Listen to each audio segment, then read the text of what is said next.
Hello friends, आज हम बात करेंगे लोन फ्रॉम एनआरआई।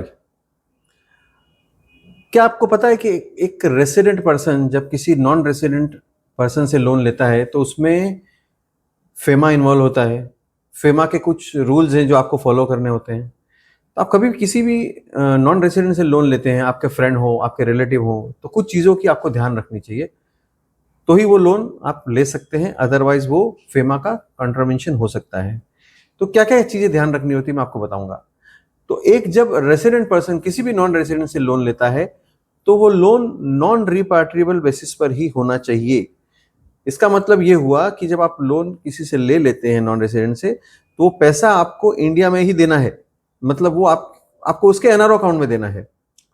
एक बार आप एनआरओ अकाउंट में दे देंगे, वो फिर उसको कैसे बाहर लेके जाता है वो उसका लुकआउट है। But you have to give only in NRO account. Okay. Second thing, जो लोन का पीरियड है that should not exceed 3 years।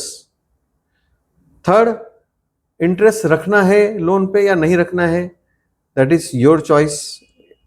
वो इंटरेस्ट फ्री भी हो सकता है, विथ इंटरेस्ट भी हो सकता है। अगर इंटरेस्ट के साथ है तो आपको उसके इंटरेस्ट उसके एनआरओ अकाउंट में ही आपको देना है। फोर्थ, कि आप जब ये लोन लेते हैं तो वो रेस्ट्रिक्टेड पर्पस के लिए यूज नहीं होना चाहिए।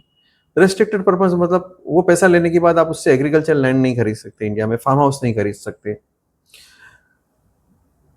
उसके अलावा आप उससे कोई चिट फंड कंपनी नहीं खोल सकते। तो कोई भी ऐसा रेस्ट्रिक्शन जो फेमा में है, वैसा कोई भी इन्वेस्टमेंट आप नहीं कर सकते उस पैसे से। और अगर ये सब चीज आप फॉलो करते हो तो आपको कोई भी फेमा का नॉन कंप्लायंस नहीं होगा, कोई आपको पेनल्टी नहीं लगेगी। लेकिन अगर आप नॉन कंप्लायंस करते हैं तो फेमा की penalty 3 times of the transaction amount हो सकती है। तो प्लीज रिक्वेस्ट है कि आप कभी भी कोई भी अपने एनआरआई फ्रेंड या रिलेटिव से लोन लेते हैं तो सोच समझ के लीजिए, थोड़ा टर्म्स कंडीशन देख लीजिए, रूल्स देख लीजिए और उस हिसाब से ही आप पैसा लीजिए। Thank you very much.